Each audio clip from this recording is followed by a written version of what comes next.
ሰላም ጤና ይስጥልን ውድ የቻናላችን ተከታታዮች ፕሮግራማችን ቤተሰቦች ይህ አብዲራዋ ቲዩብ ነው።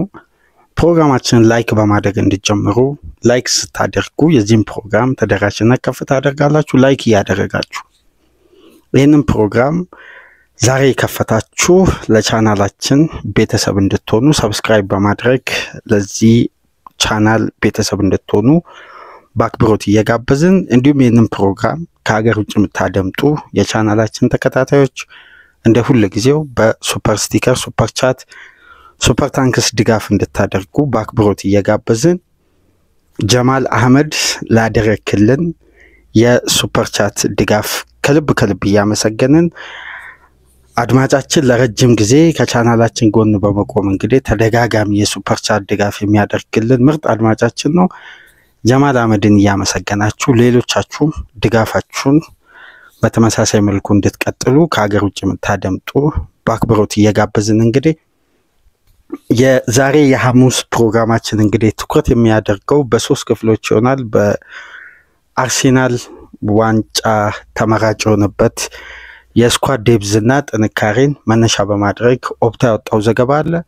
የሞሲስ ካሴዶ ለቼልሲ ምሰሶ የሆነበትና ቼልሲ ኦቨር በሞሲ ካሴዶ ላይ ጥገኛ መሆኑን የሚያሳዩ በርካታ ነጥቦች እየተዘረዘሩ ነው የሚገኙትና እነዛን ጉዳዮች እንመለከታለን። በዚህ ፕሮግራም ግን ትኩረት የምናደርገው ዛሬ ላይ ለተገነባው ዛሬ ላይ በስኬት ከፍታ ላይ ለሚገኘው ሊቨርፑል ዋና መንደርደሪያ የነበረው በፈረንጆች አቆጣጠር ኦክቶበር 15 2010 የሊቨርፑል ፉትቦል ክለብ ነፃ የወጣበት ይላሉ የእንግሊዝ ሚዲያ አብዛኛው።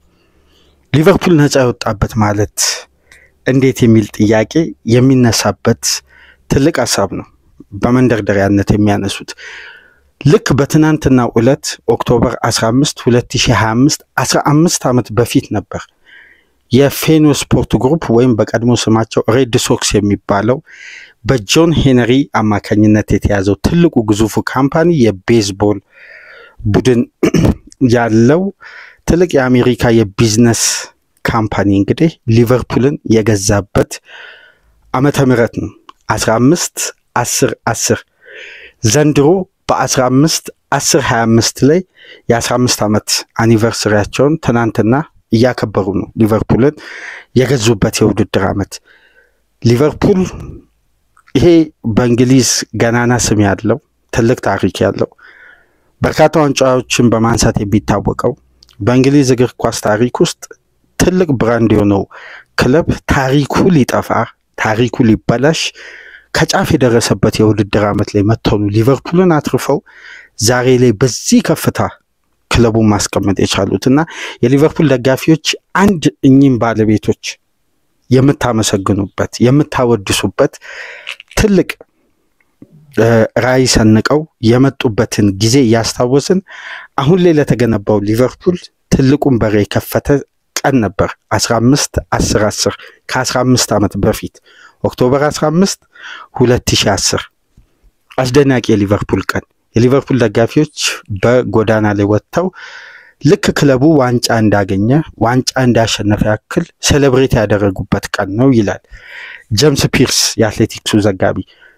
ይህን ታሪክ አብዛኛው የእግር ኳስ ቤተሰብ ምናልባት ለክለቡ የተለየ ድጋፍ የሌለው የእግር ኳስ ቤተሰብ ምናልባት ይህን ታሪክ በተወሰነ መልኩ ላያቅ ይችላል። እንግዲህ አብዛኛው የእግር ኳስ ቤተሰብ ከራሳቸው ድጋፍ ጋር መነሻ በማድረግ እንግዲህ የክለቡን ውስጣዊና ትላልቅ ጉዳዮችን በመመርመር እንጂ ስለሌሎች ክለቦች እድገትና እዚህ ደረጃ የመድረሳቸው ሚስጥር ጠለቅ ብለው በሚዲያ ደረጃ ሲወራ እንጂ ብዙም ኢንፎርሜሽን አይኖራቸውም። እስቲ ስለ ሊቨርፑል ደጋፊዎች አንድ ይህን ፕሮግራም ለምታደምጡ በአንድ ጥያቄ ለመጀመር ሊቨርፑል በዚህም ወቅት በኤርገን ክሎፕ መሰልጠን ከጀመረበት ጊዜ አንስቶ ወደ አርነ ስሎት እስከሚሸጋገርበት ድረስ 2 የፕሪሚየር ሊግ ዋንጫ፣ 1 ሻምፒየንስ ሊግ፣ 1 ኤፍኤ ካፕ፣ 3 ሊግ ካፕ፣ ክለብ ወርልድ ካፕ፣ ሱፐር ካፕ ዓለም ላይ ያሉትን አንድ ክለብ ማሳካት ያለበትን ሁሉንም ስኬቶች ሲያሳካ እንዴት ሊቨርፑል እዚህ ደረጃ ሊደርስ ቻለ የሚል ጥያቄ ይፈጠራል። ከበስተጀርባ በርካታ የቤት ስራዎች አሉ። እስቲ እንደ ክፍል አንድ ፕሮግራም እንውሰደውና በሌላ ጊዜ ደግሞ ተጨማሪ ሌሎች ነጥቦችን እናነሳለን። 3 የሻምፒዮንስ ሊግ ፍጻሜዎችን፣ 1 የዩሮፓ ሊግ፣ 2 የሊግ ካፕን የተለያዩ ፍጻሜዎችንም በመድረስ ክለቡ የቀድሞ ታሪኩን በመለሰበት በተለይ በ2019-20 ከ30 ዓመት በኋላ የሊጉን ዋንጫ ያሳካበት የውድድር ዓመት ነበር። ይሄ ሁሉ ሲደረግ ግን የፌኖ ስፖርት ግሩፕ ትላልቅ ስራ አስኪያጆች የካምፓኒው ባለቤት ጆን ሄነሪን ጨምሮ በአክሲዮንነት የሚገኙ ትላልቅ ባለሀብቶችና አስተዳዳሪዎች ባሉበት ይህ አስደናቂ ክለብ ዳግም ለማንሰራራት የቻለበት የውድድር ዓመት እንግዲህ በ2010 ኦክቶበር 15 ነበር። ልክ በትናንትናው ዕለት እኚህ ባለቤቶች ሊቨርፑልን የገዙት በ300 ሚሊዮን ፓውንድ። አሁን ላይ እንግዲህ እንደምታውቁት የክለቡ ቼርማን ቶማስ ዋርነር በዳር በኩል በምስላችን ላይ የምትመለከቱት፣ የክለቡ ፕሬዝዳንት ደግሞ ሚካኤል ጎርደን የሚባሉ እውቅ የአስተዳደር ክፍል አስደናቂ ባለሙያ ናቸው።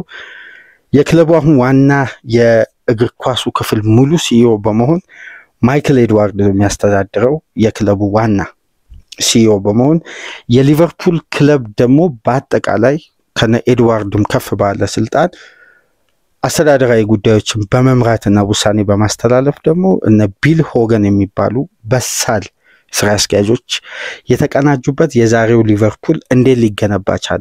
እስቲ አንዳንድ ወደ ኋላ መለስ ብለን አጋጣሚዎችን እያነሳን የሊቨርፑል እግር ኳስ ክለብ ታሪኩን ዳግም የመለሱ ሊመሰገኑ የሚገቡ ትልቅ አሜሪካዊ ባለሀብት ናቸውና በየጊዜው እንግዲህ በተለይ በዝውውር በኩል የሚነሱ አንዳንድ ጥያቄዎች ነበሩ። የዘንድሮን የውድድር ዓመት ሳናካትት እነዛ ሁሉ ምክንያቶች መነሻ የነበራቸው በውስጥ የሚታወቁ ጉዳዮች አሁን ላይ ለአደባባይ የወጡ ትላልቅ ሚስጥሮች እንደነበሩ እንግዲህ በቅርብ ጊዜያት ውስጥ ከጊዜ ወደ ጊዜ በሚሰጡ ኢንተርቪዎች ለክለቡ ቅርብ የሆኑ ዘጋቢዎች በሚያጠኑት ሰፊ ጥናት እየተገኘ ነው። እንግዲህ ለእግር ኳሱ ቤተሰብ እየታወቀ የሚገኘው እንጂ ከበስተጀርባ ያሉ ሚስጥሮች በአጠቃላይ የሚያስደንቁ ነበር። የዛሬው ሊቨርፑል መገንባት የትናንትና የፌኖ ስፖርት ግሩፕ ጠንክሮ መስራት 100% ትልቁን ድርሻ ይወስዳል።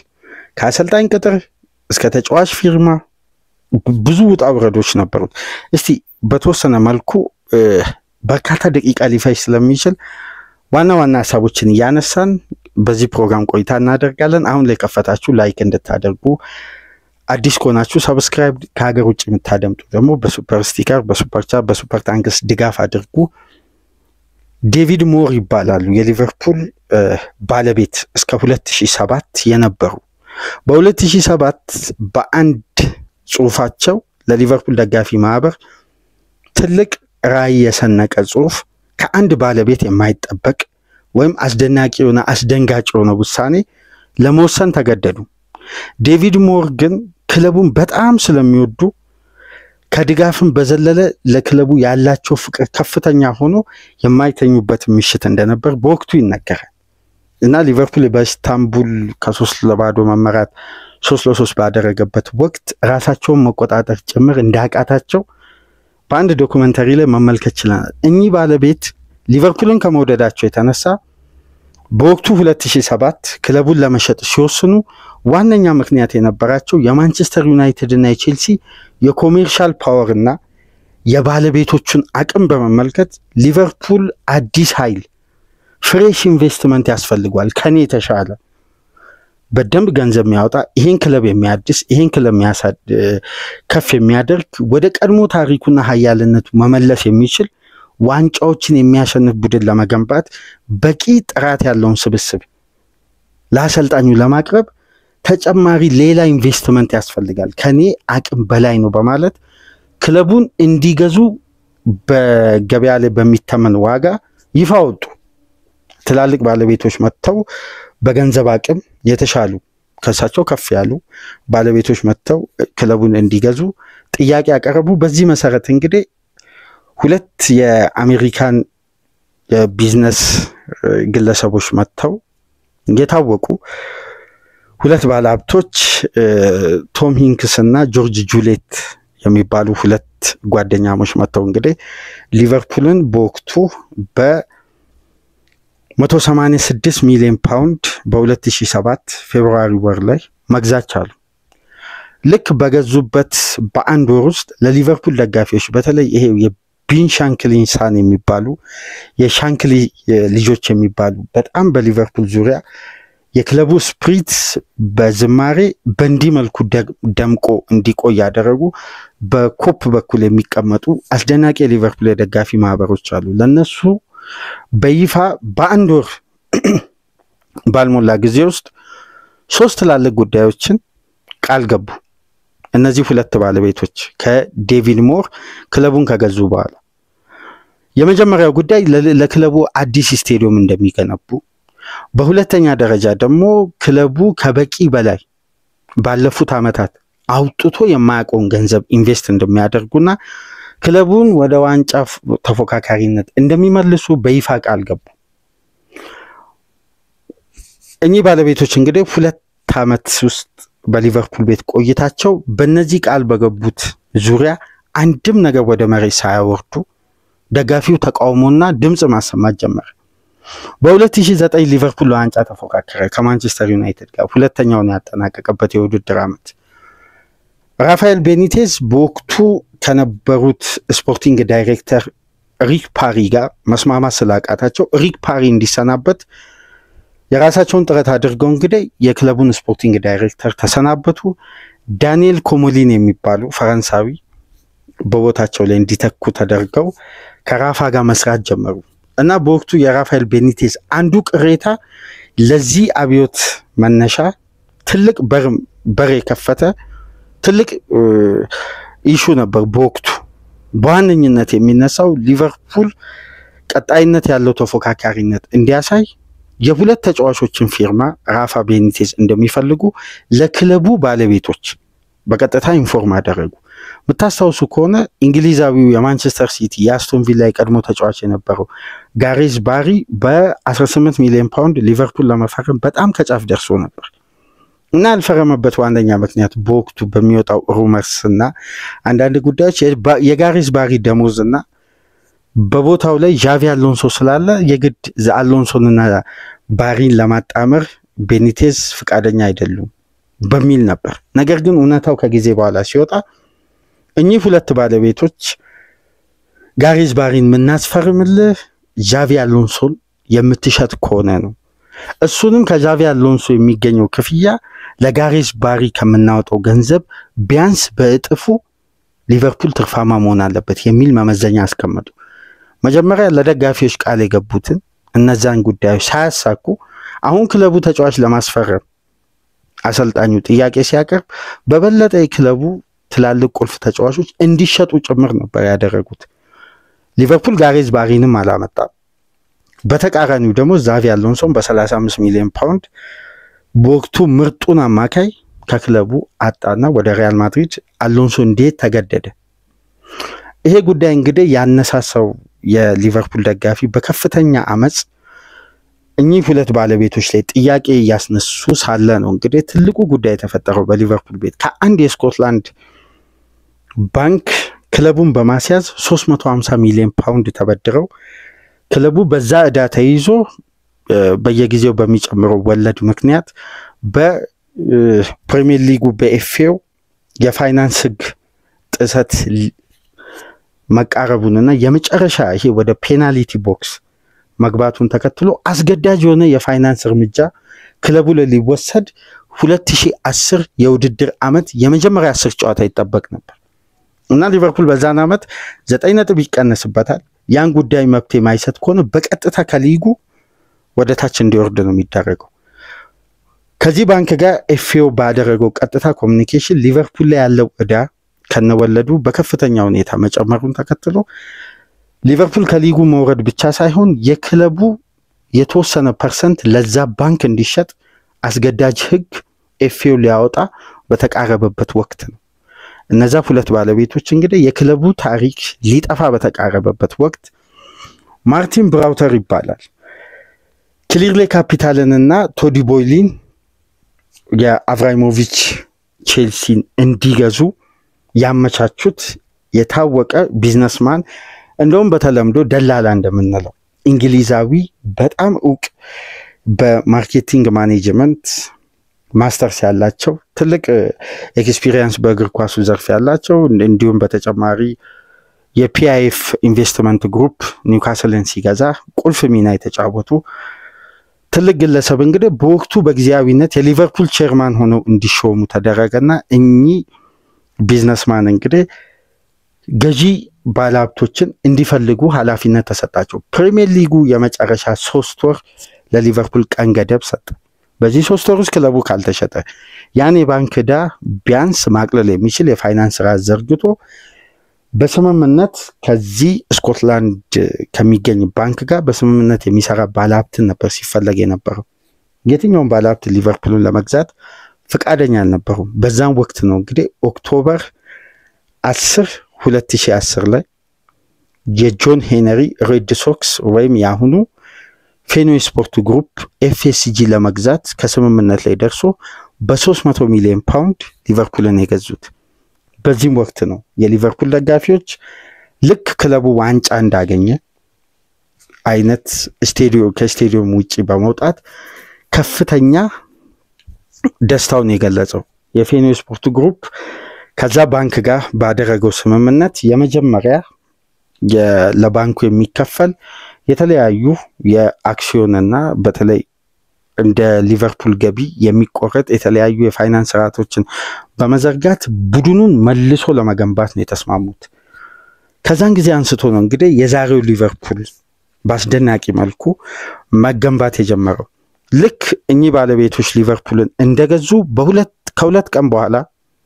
ከሁለት ቀን በኋላ ልክ ሊቨርፑል ሮብ እንደተገዛ ሐሙስ አርብ አልፎ ቅዳሜ ምሳ ሰዓት 2010 ሊቨርፑል ከሜዳ ውጭ በጉዲሰን ፓርክ ከኤቨርተን ጋር ይጫወት ነበር። በስቴዲየም ተገኝተው ሊቨርፑልን ሲመለከቱ ሊቨርፑል 2-0 በዴቪድ ሞይስ ኤቨርተን ይሸነፋል።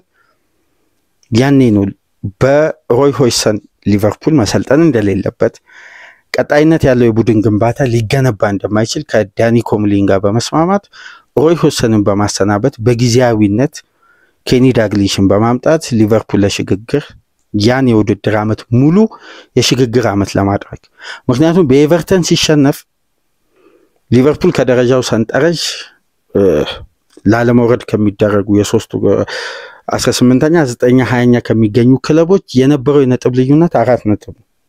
ክለቡ ሲገዛ ያ ጨዋታ መሸነፋቸውን ተከትሎ የነጥብ ልዩነቱ ጠቦ ሊቨርፑል የመውረድ ስጋት ውስጥ ገብቶ ነበር በወቅቱ። ከዛን ጊዜ በኋላ ነው እንግዲህ ኬኒ ዳግሊሽ ክለቡን ፈቀቅ ባለ ደረጃ እንዲያጠናቅቅ ያደረጉት። በቀጣይ የውድድር ዓመት እንግዲህ ጃንዋሪ ላይ ፈርናንዶ ቶሬስን መሸጣቸውን ተከትሎ እና ሉዊስ ሱዋሬዝ ካሮልን ማምጣት ቻሉ። በሳመር የዝውውር መስኮት እና ቻርሊ አደምን፣ ጆርዳን ሄንደርሰንን እና ዳውኒንግን የተለያዩ ተጫዋቾችን አምጥተው ዳኒ ኮምሊን በጥሩ መልኩ ለኬኒ ዳግሊሽ የመጀመሪያ መንደርደሪያ ቡድን መገንባት ቻሉ። ነገር ግን በዛም ወቅት ሊቨርፑሎች ከበስተጀርባ የነበረው ትላልቅ እቅዳቸው አንደኛ የክለቡን ብራንድና ስም መመለስ፣ ሁለተኛ ደረጃ ደግሞ በወቅቱ የነበረው የአንፊልድ የመቀመጫ ቁጥር 45000 ስለነበር ወደ 60000 ማሳደግ፣ ሜልዌድ የትሬኒንግ ግራውንድን በተሻለ አዲስ የትሬኒንግ ግራውንድ መገንባት ነው። ይሄ የክለቡ ባለቤቶች የፕሮጀክት እቅድ ነው። እነዚህ ጉዳዮች ደግሞ በቀጥታ ከስፖንሰርሺፕ ጋር ተያያዥ ስለሚሆኑ የክለቡን ገቢ ለማሳደግ መጀመሪያ ክለቡን ለማጠናከር ነበር ያሰቡት ከግዢ ይልቅ መሰረታዊ ለውጦችን ለማምጣት። በዚህ ሂደት ላይ ነው እንግዲህ ዳኒ ኮምሊን 2012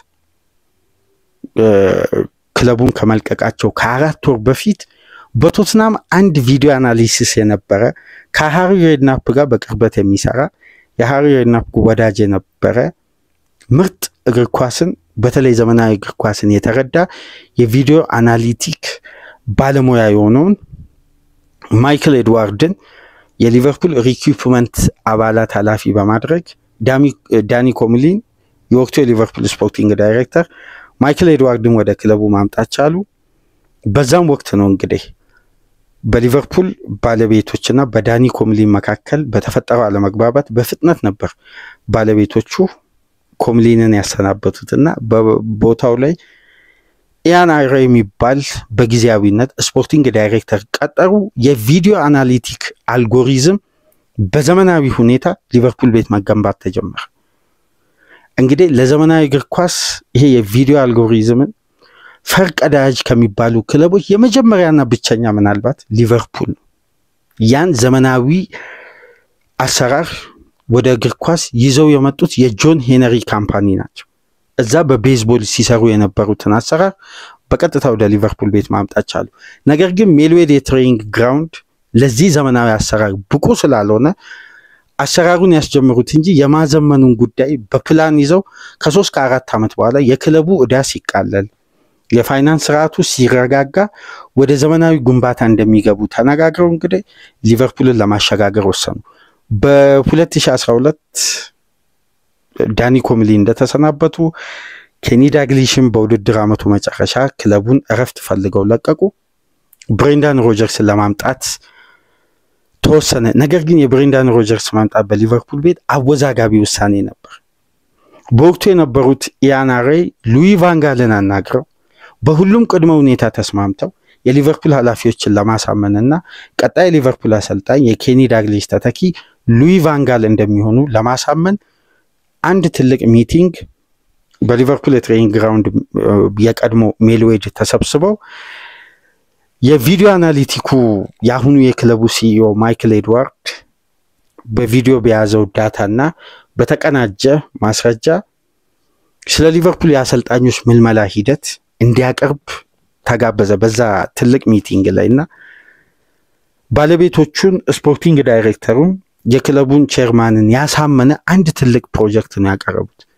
የሉዊ ቫን ጋል ሲስተም በዘመናዊ እግር ኳስና በወቅቱ ዓለም ወደ ፖሴሽን ቤዝድ እግር ኳስ እየተቀየረ የመጣበት የፔፕ ጋርዲዮላ የኤርገን ክሎፕ አስፈሪው ዘመን ከፍ እያለ የመምጣት ሂደት እያሳየ የነበረበት ዓመት ስለነበር የዩሮ 2012 እንደተጠናቀቀ የስፔን አይነት ቅርጽ የስፔን አይነት አይደንቲቲ በመላው ዓለም እየተሰራጨ የነበረበት ዓመት ነበርና ወደዛ ሲስተም ሊቨርፑል መሸጋገር አለበት ብለው እነ ኤድዋርድ ስላመኑ ለሊቨርፑል ኃላፊዎች የሉዊ ቫን ጋልን ቅጥር እንዲቆምና በእንግሊዝ አነስተኛ ልምድ ያለው በክለብ ደረጃ ግን በምክትል አሰልጣኝነት ረጅም ጊዜ መስራት የቻለውን ብሬንዳን ሮጀርስን ለማምጣት አሳማኝ የሆነ ፕሮጀክት ማይክል ኤድዋርድ አቀረበ። የዘርፉ ባለሙያ አልነበር ወይም ስፖርቲንግ ዳይሬክተር አልነበር። ለስፖርቲንግ ዳይሬክተሩ ግን በቂ የምልመላ ቪዲዮዎችን የተቀናጀ ማስረጃዎችን የማቅረብ ኃላፊነት ነው። ይህን አጋጣሚ ተጠቅሞ እንግዲህ ይሄ ባለሙያ በፓወርፖይንት በታገዘ መልኩ ለ3 ሰዓት ለሊቨርፑል ኃላፊዎች ይህን ጉዳይ ረቂቅ በሆነ መንገድ ማቅረብ ቻለ። ለማይክል ኤድዋርድም በእግር ኳስ አስተዳደራዊ ዘመኑ ትልቅ በር የከፈተ ለሊቨርፑል ኃላፊዎችም የኤድዋርድን ጥቅም ለመጀመሪያ ጊዜ ያነቃ ትልቅ ሚቲንግ ነበር። ለዛሬው ሊቨርፑል መገንባት ያቺ ሚቲንግ በጣም ወሳኝና መሰረት የጣለች ናት ይላል ጄምስ ፒርስ። ዘገባውን ወደ አትሌቲክስ ገብታችሁ ዲቴል መመልከት ይችላል። ረጅም ፔጅ ነው የተጻፈው። እንደውም ጄምስ ፒርስ በአትሌቲክስ መስራት ከጀመረበት ጊዜ አንስቶ እንዲህ አይነት ሰፊ ጽፎ የሚያውቅ አይመስለኝም። አጭር መጽሐፍ ይወጣል። በጣም ሰፊ ዘገባ ነው ይዞ የወጣው። የ15 ዓመት የፌኒዮ ስፖርት ግሩፕ ከስር መሰረት ግንባታውን አንስቶ ማለት ነው። እና የሊቨርፑል ኃላፊዎች በኤድዋርድ ሐሳብ ተስማምተው ሉዊ ቫን ጋልን በመተው ብሬንዳን ሮጀርስን አመጡ። የቡድን ሽግግሩ ጤናማ በሆነ መልኩ ለመጀመሪያ 3 ዓመት ቀጠለ። የነ ዳንኤል ስቶሬጅ ፊርማ፣ የነ አንዲ ካሮል ሽያጭ፣ የተለያዩ ጉዳዮችን በሂደት ክለቡን በማቃናት በ2013-14 ሊቨርፑል ዋንጫ መፎካከር ቻለ። እንግዲህ በማንቸስተር ሲቲ ዋንጫውን ተነጠቀ። ከዛ የውድድር ዓመት በኋላ ሉዊስ ሱዋሬዝን በ75 ሚሊዮን ፓውንድ ሊቨርፑል ሲሸጥ የዕዳውን 50% ከበር ያደረገበት የውድድር ዓመት በፍጥነት ማለት ነው። ነገር ግን እነዛን ጉዳዮች ከበር ያደረገ ማለት በተቃራኒው የሚያወጣው ወጪ በፋይናንስ ስርዓት በኩል መረጋጋት ስላለበት በአንዴ ሊቨርፑልን ለማሸጋገር ነበር በሱዋሬዝ ብር ያሰቡት። ስለዚህ እንደምታስተውሱት ሊቨርፑል ወደ 12 ተጫዋች ያስፈረመበት እነ ኤምሬ ካሃን፣ ላዛር ማርኮቪች፣ አደም ላላና፣ ሎቭረን ከሳውዛምፕተን ብቻ 4-5 ተጫዋች ያመጣበት እና ሪኪ ላምበርት፣ ባላቶሊ በርካታ ተጫዋቾች እነ አልቤርቶ ሜሬኖን ጭምር። እነዛ ውሳኔዎች ግን በወቅቱ ከነበረው የስራ ማለት የተለመደ አሰራር ብሬንዳን ሮጀርስ ሊቨርፑል ማናጀር አድርጎ ስለቀጠረ የመጨረሻ ፓወር ወይም የውሳኔ አቅም የነበረው ከነ ኤድዋርድ ይልቅ ለብሬንዳን ሮጀርስ ነው። በ2014-15 ኢያን ሬ የሊቨርፑል ስፖርቲንግ ዳይሬክተር የነበሩ በአጋጣሚ ባጋጠማቸው ህመም ምክንያት ከስራቸው ለመልቀቅና የረፍት ጊዜ ጠይቀው ከክለቡ ለቀቁ። በቀጥታ የክለቡ የወቅቱ ሲኢኦ ሆነው ሲሰሩ የነበሩት ማይክል ጎርደን ያሁኑ የክለቡ ዋና ፕሬዝዳንት ሆነው የሚያስተዳድሩት በቀጥታ ከቢል ሆገን ጋር በመሆን ማይክል ኤድዋርድን ለምን ስፖርቲንግ ዳይሬክተር አናደርገውም ወደሚል ውሳኔ ተወሰነ። ማይክል ኤድዋርድ የክለቡ ስፖርቲንግ ዳይሬክተር ሆኑ። በቀጣይ የውድድር ዓመት እነ ክሪስቲያን ቤንቴኬ የመጡበት ዓመት እነ ናታን ክላይን የመጡበት ዓመት ላይ ከብሬንዳን ሮጀርስ ጋር በሊቨርፑል ድጋሚ ፖሊሲ ማርቀቅ፣ አዳዲስ ግንባታዎች ቀደም መግቢያ ላይ ተጠቀስኩላችሁ የስቴዲየሙን ማስፋፋት፣ አዲስ የትሬኒንግ ግራውንድ መገንባት፣ የክለቡን ገቢ ከስፖንሰርሺፕ እና ከተለያዩ ምንጮች ከፍ ማድረግና አሁን ሊቨርፑልን ሰልፍ ሳስቴናቢሊቲ ለመፍጠር ከፍተኛ ፕሮፖዛል የነበረበት የውድድር ዓመት ስለነበር ከብሬንዳን ሮጀርስ ጋር በፖሊሲ ዙሪያ ኤድዋርድ እና ሮጀርስ ሊስማሙ አልቻሉ። ሮጀርስ እንዲመጡ ወደ ክለቡ ያደረጉት ማይክል ኤድዋርድ ናቸው።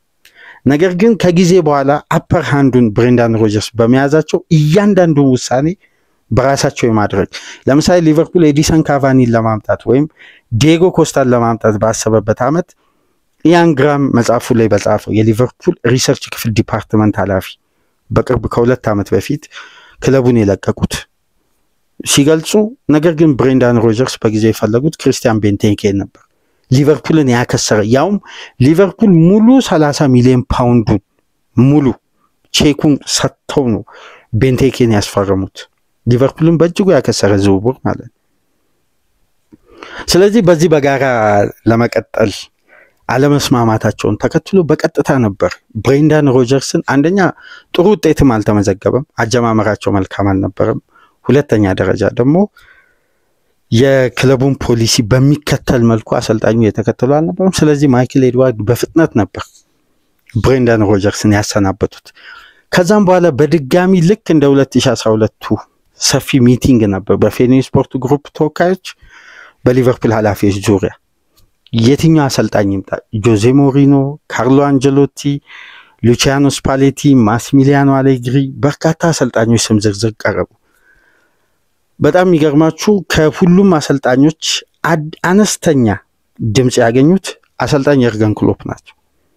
ነገር ግን ማይክል ኤድዋርድ የውሳኔው ድምጽ ከፍ ስለሚል እመኑኝ ላሰብነው ፖሊሲ እኚህ ጀርመናዊ ብቁ የሚሆኑ አሰልጣኝ ናቸው እናምጣ በማለት አሁንም ለሁለተኛ ዙር የክለቡን ኃላፊዎች በማሳመን ዛሬ ላይ የተገነባው የሊቨርፑል ያ አሸናፊነት ከተጠራጣሪነት ወደ አማኝነት የተቀየረው የሊቨርፑል አይደንቲቲ በዛች የ2015-16 ሁለተኛ ዙር ሚቲንግ ነበር በቦስተን ሬድ ሶክስ ካምፓኒ አሜሪካ ላይ የተደረገ ስብሰባ ነበር። የርገን ክሎፕ ሊቨርፑል አመጡ።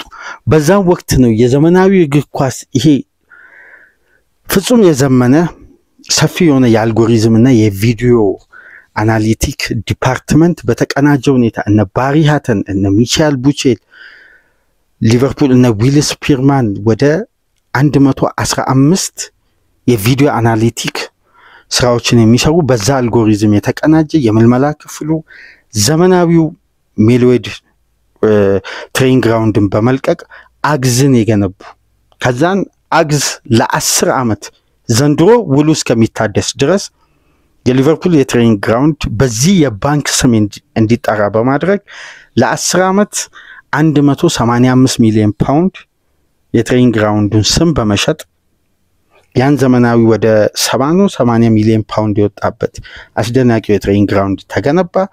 በዛ የባንክ ውል ስምምነት ሊቨርፑል 100% ከዕዳ ነፃ ሆነ ገና አሁን። ከዛም በኋላ ነው አሁን ሰልፍ ሳስቴናቢሊቲ ገቢን የሊቨርፑልን ማደራጀት የተጀመረው። ከኤርገን ክሎፕ ጋር የነበረው የማይክል ኤድዋርድ ቆይታ በርካታ ጊዜ አንስተናል።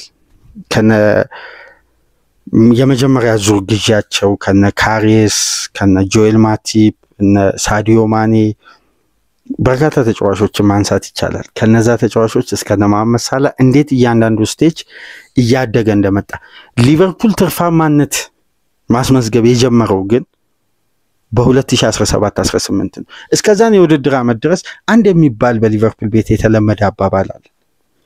ክለቡ ትልቅ ተጫዋች ካልሸጠ ጥሩ ገንዘብ ካላገኘ ሌላ ተጫዋች አይገዛም የሚል። እስከዛን ጊዜ ድረስ ግን ሊቨርፑል ትርፋማነትን ያስመዘገበ አይደለም። እነዚህ ባለቤቶች በትዕግስት ክለቡን እያሻገሩ የነበረው ይሄ ሁሉ ፕሮጀክት ይሄ ሁሉ ሊቨርፑልን ደጋፊው በዚህ ደረጃ በክለቡ እንዲተማመን ይሄን አይደንቲቲ የተገነባበት የርገን ክሎፕ የሊቨርፑልን ታሪክ ዳግም በእንግሊዝ ምድር የመለሱበት ይሄ ሁሉ አስደናቂ ሊቨርፑል ያለፉት 9 ዓመት በየርገን ክሎፕ ውስጥ የታየው በ2015-16 በቦስተን የተደረገው ትልቅ ስብሰባና የኤድዋርድ ፕሮጀክት።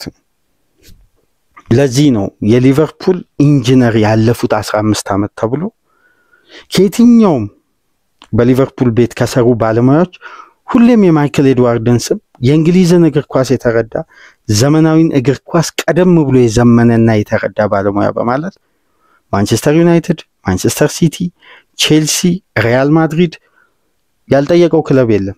2022 ለእረፍት ክለቡን ከለቀቁ በኋላ በእረፍት ጊዜያቸው ትላልቅ ክለቦች መጥተው እንደውም አንድ ዘገባ ላይ ስመለከት ሪያል ማድሪድ እስከ 10 ሚሊዮን ፓውንድ ለየትኛውም ስፖርቲንግ ዳይሬክተርም ሆነ ሲኢኦ በአመት እንግዲህ በዚህ ደረጃ በዛን ወቅት የሚከፈለው ስራ አስኪያጅ አልነበረም። ለመክፈል ጭምር ጥያቄ አቅርቦላቸው አልተቀበሉም። እና ከዛን ወቅት በኋላ ሊቨርፑል የስቴዲየም ማስፋፋት የተሰራው ከ45,000 ወደ 60,000 ያደገበት እንደምታስታውሱት በ2016-17 ፕሪሚየር ሊግ ሲጀምር ሊቨርፑል ተከታታይ 3 ጨዋታ ከሜዳ ውጪ ነበር ያደረገው። በዛን ወቅት ስቴዲየሙ ተጠናቆ ለደጋፊው ክፍት ሆነ። አዲስ ትሬኒንግ ግራውንድ ተከፈተ። ደጋፊዎች በባለቤቶቹ ላይ ከፍተኛ እምነት ጣሉ። ለምን? በነ ጆርጅ ጂሌት እና በነ ቶም ሄንክስ ተክደው ነበር። እንዳሉት ደግሞ ትላልቅ ግዢዎችን የፋይናንስ ስርዓቱን በማይነድ መልኩ ማድረግ ጀመሩ። ሊቨርፑል ለመጀመሪያ ጊዜ ስለ ትርፋማነት ማውራት የጀመሩት የሻምፒዮንስ ሊግ እግር ኳስን ባሸነፉበት የውድድር ዓመት ነው። 195 ሚሊዮን ፓውንድ የተጣራ ትርፍ ክለቡ በፌንዌይ ስፖርት ግሩፕ ውስጥ በሚተዳደርበት ወቅት ያስመዘገበው ትልቁ ገቢ ተባለ።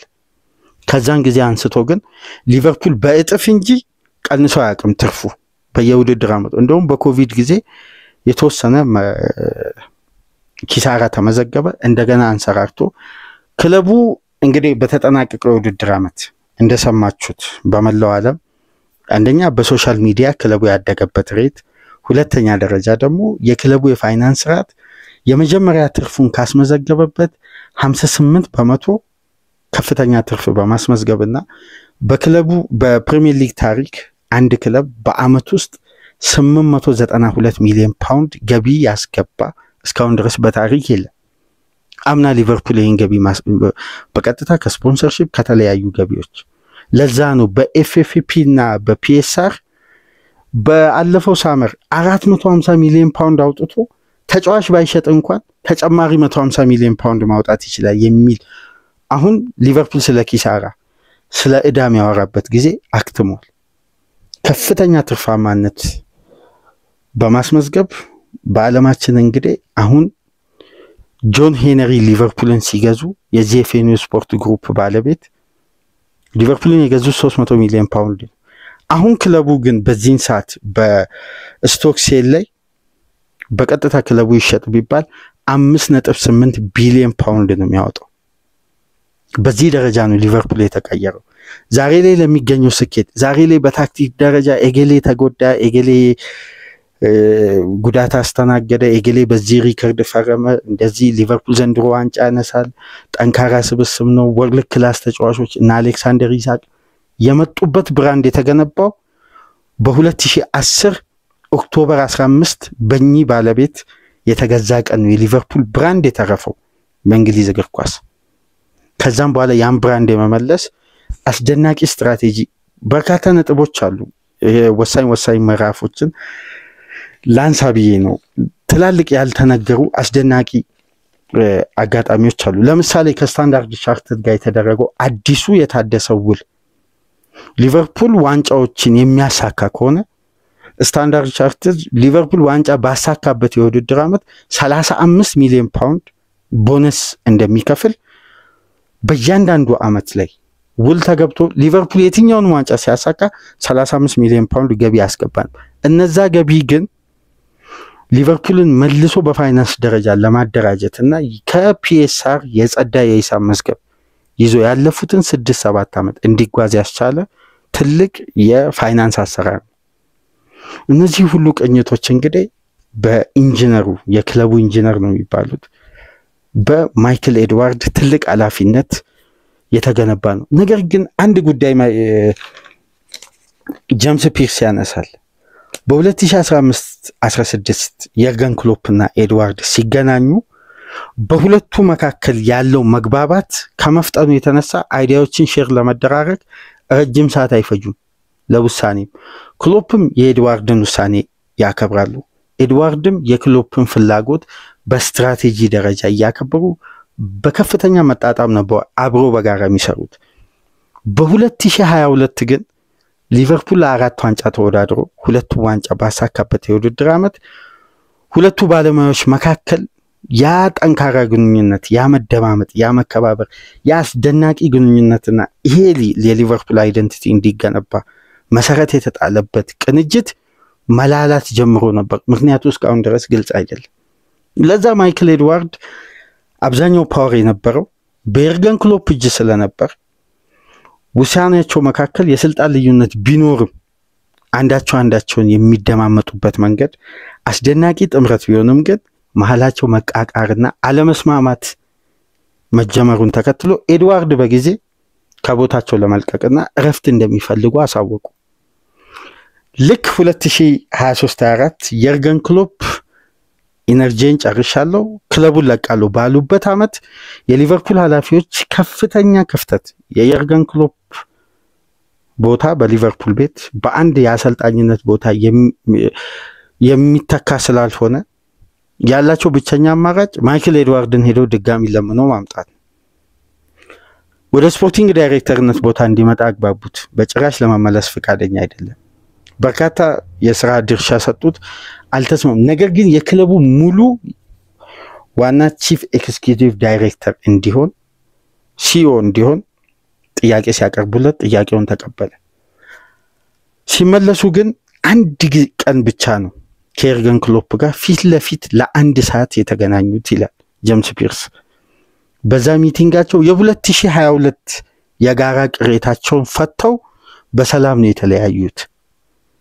ማይክል ኤድዋርድ በሊቨርፑል ቤት ዳግም ሲመለስ የሊቨርፑል ተስፋ እንደ 2015-16 ዳግም አንሰራራ ይላል። በመጡበት ዓመት እንግዲህ አርነ ስሎትን አምጥተው የፕሪሚየር ሊግ ዋንጫ ድጋሚ ማሳካት ቻሉ። ስለዚህ የሊቨርፑል ለዚህ ግንባታ ትልቁ መሰረት ወይም ከጀርባው ነው ዋነኛውን ስራ ሲሰሩ የነበሩት ማይክል ኤድዋርድ። ዛሬ ላይ ደግሞ ሊጉን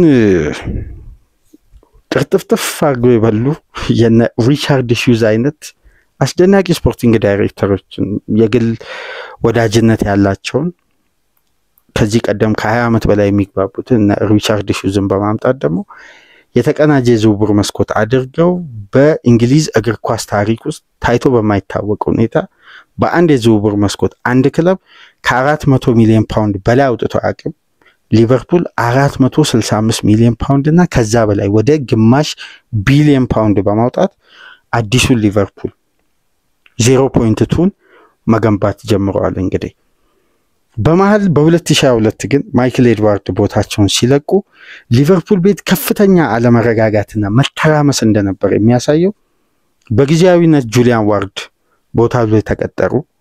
ከኤርገን ክሎፕ ጋር በዝውውር ፖሊሲ ሊስማሙ አልቻሉ። አንደኛው ስምምነት ላይ መድረስ ያልቻሉት ጁሊያን ዋርድ አሌክሳንደር ኢሳቅን ከሪያል ሶሲዳድ ማምጣት ይፈልጋል። የርገን ክሎፕ ግን ዳርዊን ኑኔዝ ይምጣ በማለት ኃይላቸውን ተጠቅመው ውሳኔውን አስቀየሩ። እንደገና በቀጣዩ ዓመት ከዳርዊን ኑኔዝ ይልቅ ይቅርታ ቀደም ብሎ በጃንዋሪ ኮርሊ ጋክፖ ከሚሆን ሌላ ተጫዋች ነበር አማራጫቸው። የነ ጁሊያን ዋርድ አልተስማሙም። ጋክፖ እንዲመጣ አደረጉ። የሀሳቦች ልዩነት ስለነበር የመሐመድ ሳላህ ኮንትራትን በማስፈረም እንግዲህ ጁሊያን ዋርድ በውድድር ዓመቱ አጋማሽ ላይ ቦታውን ለቀቀ። ሊቨርፑል ለቀጣይ 6 ወራት ያለ ስፖርቲንግ ዳይሬክተር ሲቀጥል ትልቁ ክፍተት በትሬንት አሌክሳንደር አርኖልድ ዙሪያ የተፈጠረው ያን የውድድር ዓመት ነው። ኮንትራቱን ባለመፈረሙ ሊቨርፑል አምና በነፃ እንዲያጣው የተደረገው ወይም እነዚህ አዳዲስ ስትራክቸሮች ከመምጣታቸው በፊት ይሄ ጉዳይ ከዚህ በፊት መስመር ይዝ ነበር።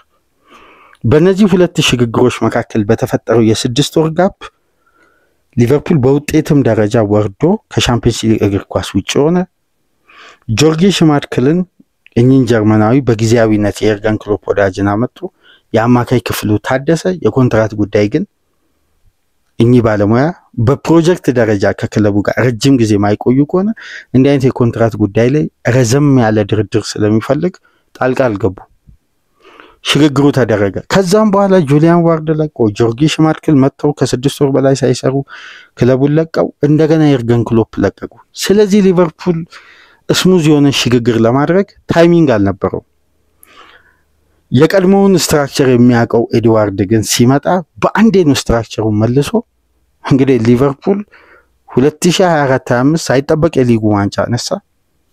ዝግ ባለ ሽግግር እንግዲህ የዘንድሮ የውድድር ዓመትን በአስደናቂ ወጣት ተጫዋቾች ለቀጣይ 8 ዓመት የሚያገለግሉ የነ ፍሎሪያን ቪዝ አይነት ግሩም የ10 ቁጥር ተጫዋቾችን በማምጣት በሊቨርፑል ቤት ዳግም ግንባታ በራሱ ዲዛይን በራሱ ቅርጽ የትኛውም ፓወር ከሱ በላይ ሳይሆን ሁሉንም ፓወር በእጁ ሃንድል አድርጎ እንግዲህ በበላይነት ሊቨርፑልን ማስተዳደር በፌኔ ስፖርት ግሩፕ ውስጥ ከተጠናቀቀው የውድድር ዓመት በኋላ በይፋ ስራውን ጀምሯል።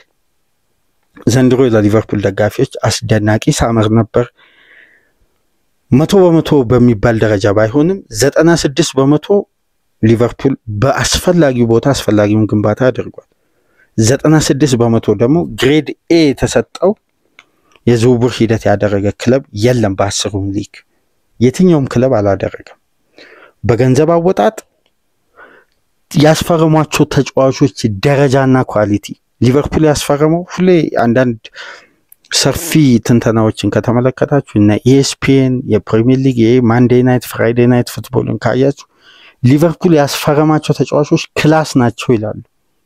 ስለ ክላስ ነው የሚያወሩት። ሊቨርፑል ስላስፈረማቸው ተጫዋቾች ቀጣይነት ያለው ነው። ጊዜያዊ የቡድን ሽግግር አይደለም፣ ቀጣይነት ያለው ነው።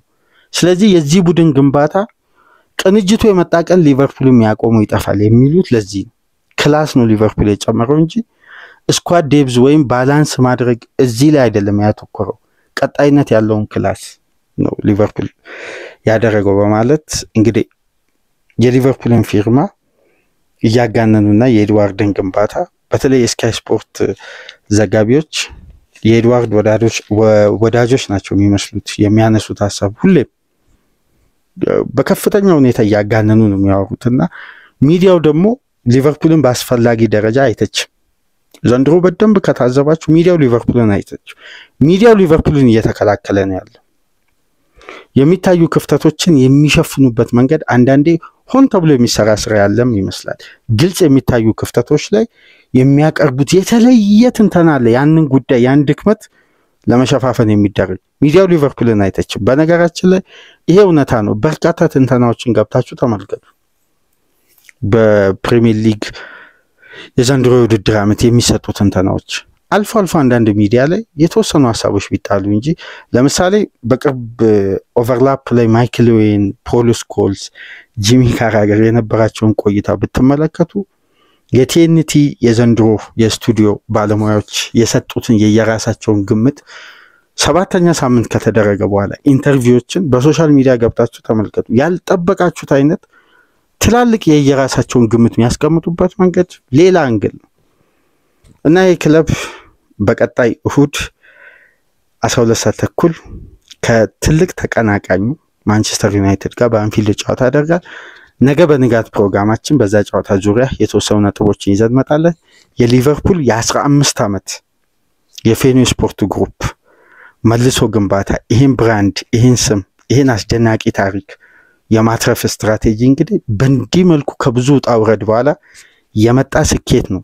ዛሬ ላይ ሊቨርፑልን ከስጋት የጸዳ ቡድን ብራንዱ ስሙ በመላው ዓለም ከፍ ብሎ ከየትኛውም ክለብ በላይ በተጠናቀቀው የውድድር ዓመት በሶሻል ሚዲያ በቴሌቪዥን ሽያጭም ከፍተኛ ገቢ በማስገባት አስደናቂ ታሪኩን እየተጠቀመ ያለው። ስለ ፌኒው ስፖርት ግሩፕ ያላችሁን ሐሳብ አስተያየት በኮሜንት መስጫ አስቀምጡ። ሊመሰገኑ የሚገባ ትልቅ የክለብ ባለቤቶች እንግዲህ ፕሮግራማችን ይሄን ይመስላል። በሊቨርፑል ዙሪያ አሁን ያዝነው። ከዚህ በመቀጠል በአርሴናል ከዛም በኋላ በሞሲካ ሴዶ ዙሪያ ተመልሰን መጣለን። ላይክ ማድረጋችሁ እንዳትረሱ። ላይክ ስታደርጉ ተደራሽነቱ ከፍ ይላል። አዲስ ከሆናችሁ ደግሞ ሰብስክራይብ በማድረግ ቤተሰቡ ነው። ይህንን ፕሮግራም ከሀገር ውጭ የምታደምጡ በሱፐር ስቲከር፣ በሱፐር ቻት፣ በሱፐር ታንክስ ድጋፍ አድርጉ። በአርሴናል መረጃችን እስከምንመለስ ድረስ ሰላም ቆዩ።